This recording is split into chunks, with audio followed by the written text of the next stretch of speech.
I'd like to welcome my friend Antonio Gracias to the stage. So, Antonio, can you tell us what you... Antonio is helping out with the Social Security. So just trying to review Social Security, where you may have heard that we found 20 million dead people marked as alive in the Social Security database. This is so crazy. And then you'll notice there's a strange trend here. Where how many Social Security numbers were issued? Do you want to? Yeah. So let me tell you what happened here. We started at the top of the system. You want to talk a bit louder, maybe? We started at the top of the system, mapping the whole system of Social Security to understand where all the fraud was. And there's a lot of great people there that showed us really a lot of waste. And so that came up with a big list of stuff that we're working on. You've heard some of that already. But this is what jumped out at us. When we saw these numbers, we were like, what is this? In 21, you see 270,000 people, goes all the way to 2.1 million in 24.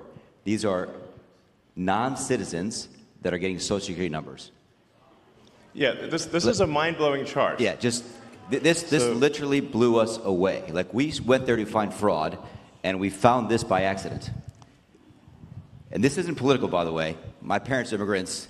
Yeah, this country's been great to us. My brother and sister all born in Spain. I'm pro-legal immigration. This is not political.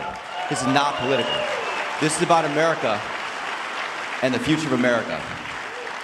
And there are a lot of good people in the system that pointed this in this direction. I want to honor them right now, that work in the government today, who took risks to show us these numbers and tell us what's going on.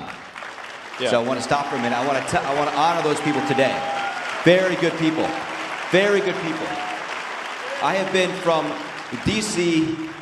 to Social Security offices, to the border, to track this down. And very good people have helped us along the way. I want to thank them. Yeah. This number, what this is when you come in the country, if you're illegal, there's a couple ways to come in. You come in through a port of entry, and you can tell them you're afraid, and they'll give you an asylum case. You'll get an interview. Then you get in. That's one way to do it. Another way to do it is to just go to the border. Literally, this happened. I talked to Border Patrol myself. Elon was there, too. I went to Laredo. And I went to Bronzeville. Elon went to Eagle Pass. You walk up to a Border Patrol officer, and you tell them you want to come in. They have a couple of choices. They could charge you with a misdemeanor or a felony under 1325, or they can make it an administrative offense, like a parking ticket, basically. They were told to do that, make it an administrative offense under the last administration. And then you go walk across the border. They do what's called a release from your own recognizance, and they give you an NTA, a notice to appear, which to appear to judge. The wait times on judges are like average 6 years. Look at Grok, you'll see it on immigration judges. There's only 700 of them. This is 5.5 million people, okay? So what happens then?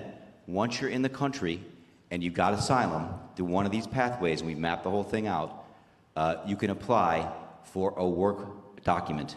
You file a 765, it's the work form. You get this form called the 766, that's the authorization.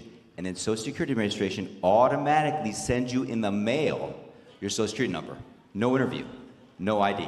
This is worth just reiterating. It's not people sometimes think that under the Biden administration that he was simply asleep at the switch.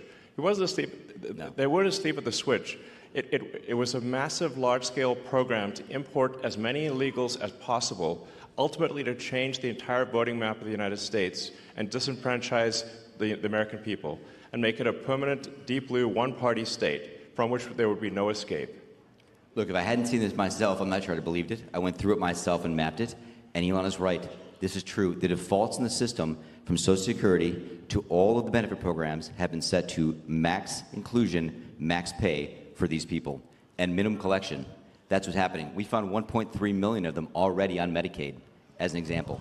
We've gone through, on every benefit program we went through, we found groups from this particular group of people, this 5.5 million people, in those benefit programs. And then what was really, really disturbing us was why. We're asking ourselves why. Right. And so we actually just took a sample and looked at voter registration records.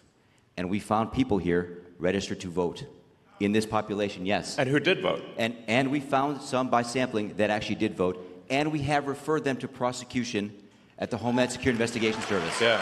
Already. That has already happened.